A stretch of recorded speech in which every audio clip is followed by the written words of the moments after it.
নমস্কার বন্ধুরা, চলে এসেছি এই সপ্তাহের পর্ব নিয়ে। আমি মহাশ্বেতা চ্যাটার্জি। আপনারা শুনছেন মানুষ, মন ও প্রকৃতি, বিজ্ঞান না বিশ্বাস। তাহলে প্রশ্ন ছিল, এপস্টিন আইল্যান্ডে আসলে কি ঘটতো, আর এই ঘটনার পেছনে কারা জড়িত ছিল। আজ আমরা সেই অন্ধকারের ভেতরে ঢুকব, যেখানে সত্য লুকিয়ে আছে ক্ষমতা, ভয় আর নীরবতার আড়ালে। ক্যারিবিয়ান সাগরের মাঝে একটি বিচ্ছিন্ন দ্বীপ, লিটল সেন্ট জেমস, বাইরে থেকে স্বর্গের মতো, কিন্তু তদন্ত ও সাক্ষ্য অনুযায়ী এই দ্বীপে আনা হতো অল্প বয়সী মেয়েদের। অনেকেই জানতো না তাদের কোথায় নিয়ে যাওয়া হচ্ছে।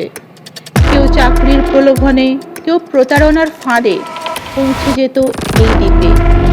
অভিযোগ অনুযায়ী এই দ্বীপে ক্ষমতাবান অতিথিদের জন্য গোপন আয়োজন করা হতো, একটি নিয়ন্ত্রিত পরিবেশ যেখানে বাইরের বিশ্বের কোনো নজর পৌঁছাত না।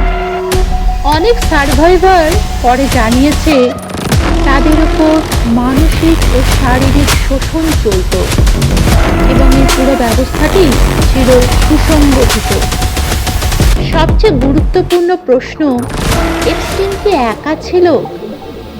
জেফ্রি এপস্টিন ছিল এক বিশাল যোগাযোগের কেন্দ্র।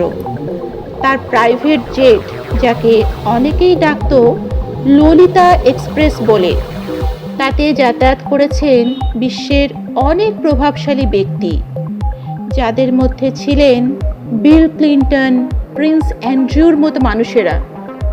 তাদের বিরুদ্ধে বিভিন্ন অভিযোগ উঠেছে, কেউ তা অস্বীকার করেছেন, কিছু ক্ষেত্রে আইনি তদন্তও হয়েছে, কিন্তু পুরো সত্য আজও সম্পূর্ণ স্পষ্ট নয়।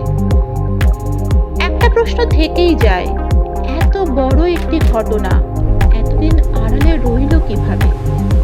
উত্তরটা লুকিয়ে আছে মানুষের মনস্তত্ত্বে। ভয়। ক্ষমতার সামনে মানুষ অনেক সময় চুপ করে যায়, আর যখন সেই ক্ষমতা, টাকা, প্রভাব আর সামাজিক অবস্থানের সাথে মিশে যায়, তখন সত্য চাপা পড়ে যায় আরও গভীরে। 2019 সালে জেলখানার ভেতরে এপস্টিনের মৃত্যু হয়। Death of Jeffrey Epstein. সরকারের রিপোর্ট সুইসাইড, কিন্তু অনেকেই বিশ্বাস করে এই মৃত্যু হয়তো একটি বড় সত্যকে চিরতরে লুকিয়ে দিয়েছে। এপস্টিন আইল্যান্ড শুধু একটি দ্বীপ নয়, এটি একটি উদাহরণ কিভাবে ক্ষমতা আইনকে প্রভাবিত করতে পারে, কিভাবে ভয় মানুষকে নীরব করে দেয়, আর কিভাবে সত্য চোখের সামনের থেকেও অদৃশ্য হয়ে থাকে।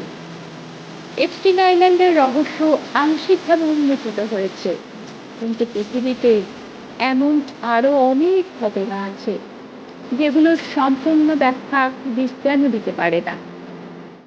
পরের পর্বে আমরা শুরু করব এক সম্পূর্ণ নতুন রহস্য, যেখানে প্রশ্ন থাকবে, মানুষের মস্তিষ্ক কি মানুষের সাথে খেলা করতে পারে? নমস্কার বন্ধুরা।